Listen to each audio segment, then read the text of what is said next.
Hello అండి. అందరికీ నమస్తే. Welcome to my channel. ఈరోజు మన వీడియో వచ్చేసి మీరు థంబ్‌నెయిల్ చూసే ఉంటారు కదా! పన్నీర్ పరాటా రెసిపీ అండి. దాంతో పాటు నేను మీకు ఒక విషయం చెప్పాలనుకుంటున్నాను. దాని గురించి ఈరోజు డిస్కస్ చేద్దాం. ఫస్ట్ మనం రెసిపీలోకి వెళ్ళిపోదాము.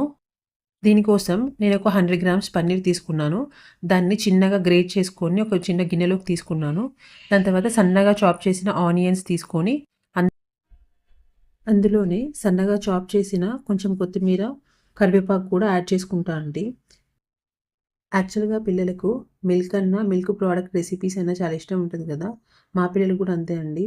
ఈ పన్నీర్ రెసిపీస్ ఆహ్, పన్ పన్నీర్ పరాటా, పన్నీర్ మసాలా కర్రీ అంటే చాలా ఇష్టము.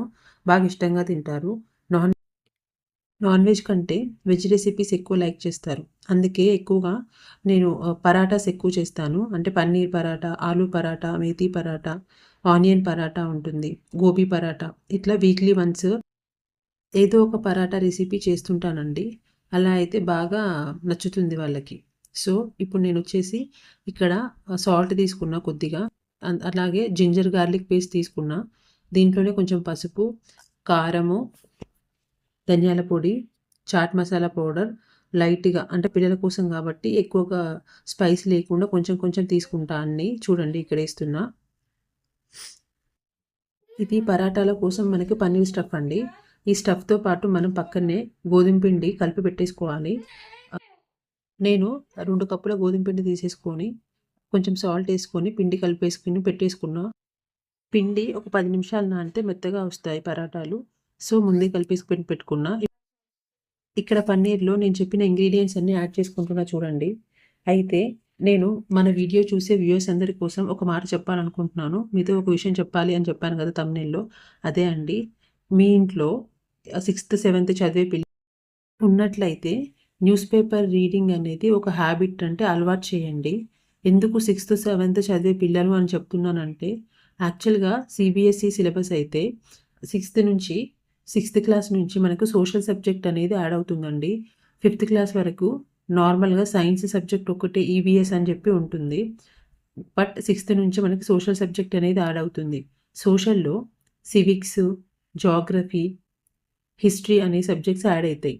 ఈ సిక్స్త్ నుంచి ఈ సబ్జెక్ట్స్ అనేవి కొత్త సబ్జెక్ట్ కాబట్టి దీనికి న్యూస్ పేపర్ రీడింగ్ ఒకటి యాడ్ చేస్తే వాళ్ళకి న్యూస్ పేపర్‌లో అంటే జనరల్ ఇష్యూస్ ఏవైతే ఉన్నాయో అంటే సోషల్ ఇష్యూస్ ఏదైతే ఉంటాయో వాటిని సబ్జెక్ట్‌కి రిలేట్ చేసుకొని అర్థం చేసుకోగలుగుతారు.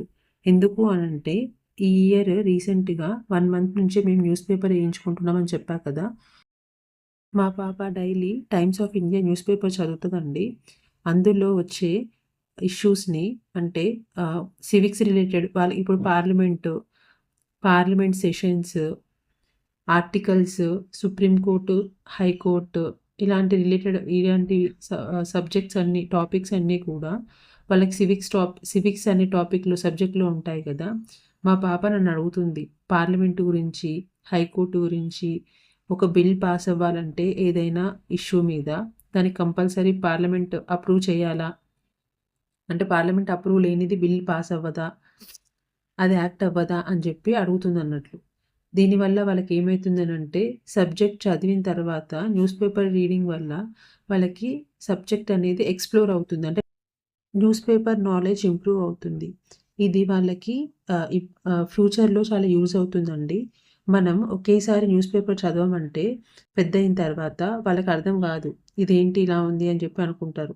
అదే ఇప్పటి నుంచి స్కూల్ టైమ్ నుండి వాళ్ళ సబ్జెక్ట్ స్టార్ట్ అయినప్పుడు ఇంట్రడ్యూస్ అయినప్పటి నుంచి న్యూస్ పేపర్ రీడింగ్ అనేది ఇస్తే ఆళ్ళనేది రిలేట్ చేసుకుంటూ చదువుకోగలుగుతారు. అంటే ఆ సబ్జెక్ట్‌ని న్యూస్ పేపర్‌లో వచ్చిన ఇష్యూకి రిలేట్ చేసుకుంటూ చదువుకోగలుగుతారన్నట్టు. ఇదనేది ఒక మంచి అలవాటుగా మారుతుంది. ఈ విషయం పేరెంట్స్ అందరికీ తెలిసే ఉంటది. బట్ మనం ఏమనుకుంటామంటే పిల్లలకి టైం సెట్ అవ్వట్లేదు గదా! మార్నింగ్ నుండి ఈవినింగ్ వరకు స్కూల్‌కే ఎళ్తున్నారు. హోంవర్క్స్ అంటారు, చదువుకోవడం అంటారు. వాళ్ళకి ఇదే టైం సరిపోవట్లేదు. మళ్ళీ న్యూస్ పేపర్ రీడింగ్‌కి టైం ఎక్కడుంటుంది అని అనుకోవచ్చు. బట్ ఫస్ట్‌లో టైం ఉండదండి. ఒక డేలో ఒక half an hour time spend చేసేలాగా చూడండి. కుదిరితే 1 అవర్. మా పాప డైలీ 40 మినిట్స్ నుండి 1 అవర్ వరకు న్యూస్ పేపర్ రీడింగ్‌కి టైమ్ స్పెండ్ చేస్తుంది. తనకది నచ్చింది. అంటే ఫస్ట్‌లో కొంచెం ఇబ్బంది పడతారు. అర్థం కాదు. మనకవసరమా అని చెప్పి అనుకుంటారు. తర్వాత దానికి అలవాటు పడి వాళ్ళకి గూడా నచ్చుతుంది. అది మంచి హ్యాబిట్ లాగా మారుతుంది. డైలీ న్యూస్ పేపర్ రీడింగ్ అనేది లాంగ్వేజ్‌ని గూడా ఇంప్రూవ్ చేస్తుందండి. మరియు ఇంగ్లీష్ వొకాబులరీని కూడా ఇంప్రూవ్ చేస్తుంది. అంటే కొత్త వర్డ్స్ కూడా నేర్చుకోవడానికి అవకాశం ఉంటుంది. అందులో కొన్ని కొత్త వర్డ్స్ వచ్చినప్పుడు వీళ్ళకి అర్థం కాకపోతే గూగుల్‌లోనో, డిక్షనరీలోనో ఎందులోనో వెతుక్కొని అర్థం చేసుకుంటారు. న్యూస్ పేపర్ రీడింగ్ వల్ల బెనిఫిట్స్ చాలా ఉంటాయండి. మీ పిల్లలకు కూడా ఇది అలవాటు చేయండి. ఇప్పుడు మన రెసిపీలోకెళ్ళినట్లయితే నేను ఒక్కొక్క పిండి ముద్ద తీసుకొని, కొద్దిగా పొడిపిండి చల్లుకొని, చిన్న సైజులో రుద్దుకున్న తర్వాత పన్నీర్ స్టఫ్ వేసుకొని, పరాటాల్లాగా రౌండ్ షేప్ వచ్చేలాగా చిన్నగా ఆహ్, రుద్దేసుకుంటున్నానండి. ఇది ఎక్కువ ప్రెస్ చేసి రుద్దొద్దండి. ఎందుకంటే స్టఫ్ ఉంది కాబట్టి స్టఫ్ అనేది బయటికొచ్చేస్తది. కాబట్టి మెల్లిగా స్లోగా రుద్దుకోవాలి. అంచుల వెమ్మటి ఏమైనా మందం ఉంటే చేత్తోని ఇలా ఈవెన్‌గా స్ప్రెడ్ చేసుకోవాలి. అయితే దీన్ని నేను నెయ్యి వేసి కాల్చుకుంటానండి. ఆయిల్ యూజ్ చేయను. ఎక్కువ చపాతీలు చేసినా, పరాటాలు చేసినా కూడా ఎక్కువ నెయ్యే యూజ్ చేయడానికి ట్రై చేస్తా. ఎందుకంటే నెయ్యి మంచిది కాబట్టి నెయ్యే ఎక్కువ యూజ్ చేస్తాను. పిల్లలు నెయ్యి బాగా తింటారు. అందుకని నెయ్యి చేసుకుంటాను. సో, 1 బై 1 పిండి ముద్దలు తీసుకుంటూ ఇలాగే పన్నీర్ స్టఫ్‌తో ఫిల్ చేసుకుంటూ పరాటాలు ఒత్తేసుకోవాలి. నేను తీసుకున్న 100 గ్రాముల పన్నీర్‌కి 6 పరాటాలొచ్చాయి. ఇది పిల్లలకే కాబట్టి సరిపోతాయి. ఇలా మనం ఇంట్లో చేసుకుంటే తక్కువ టైంలోనే అయిపోతుందండి. ఇంకా ఇద్దరుంటే హెల్ప్ చేస్తుంటే ఒకరు కాలుస్తుంటే ఒకరు రుద్దేయొచ్చు. అది ఈజీ అవుతుంది. డిన్నర్ రెసిపీస్‌లో ఇలా పరాటా చేసి పెడితే బావుంటుందండి. ఫ్యామిలీ మొత్తం తినేవాళ్ళైతే చేసుకొని తినొచ్చు. మా ఇంట్లో మా హస్బెండ్ తినరు. పన్నీర్ పరాటా తినరు. అసలు పరాటాసే తినరు. అందుకని పిల్లల వరకు మాత్రమే చేస్తున్నాను. కానీ మంచి హెల్తీ అండి పరాటాస్. ఫైనల్‌గా మన పరాటాస్ అన్నీ కూడా అయిపోవచ్చాయండి. నేను ఈ వీడియోలో మీకు చెప్పిన న్యూస్ పేపర్ రీడింగ్ హ్యాబిట్ ఏదైతే ఉందో అది నా సజెషన్ అంటే సలహా మాత్రమే అండి. మీకు నచ్చినట్లయితే ఫాలో అవ్వండి. ఇన్ కేస్ మీలో ఎవరైనా ముందే దీన్ని ప ఇంప్లిమెంట్ చేస్తున్నట్లయితే నాకు కమెంట్ బాక్స్‌లో కమెంట్ చేయండి. ఈరోజు మన వీడియో నచ్చినట్లయితే మీరందరూ కూడా ఈ రెసిపీ ట్రై చేయండి. అలాగే మన ఛానల్ చూసిన వ్యూయర్స్ అందరూ కూడా సబ్స్క్రైబ్ చేసుకొని సపోర్ట్ చేయండి. అండ్ ఇంకా లైక్ చేయండి. ఈ 2-3 డేస్ నుండి మన సబ్స్క్రిప్షన్స్ అనేవి పెరిగాయండి. ప్రతి ఒక్కరికి థ్యాంక్ యూ సో మచ్. ఎవరైతే వీడియోస్ చూసి సబ్స్క్రైబ్ చేసుకుంటున్నారో పేరు పేరున థ్యాంక్స్ చెప్తున్నానండి. ఫైనల్‌గా మన పరాటా రెసిపీ వచ్చేసి ఇలా వచ్చింది.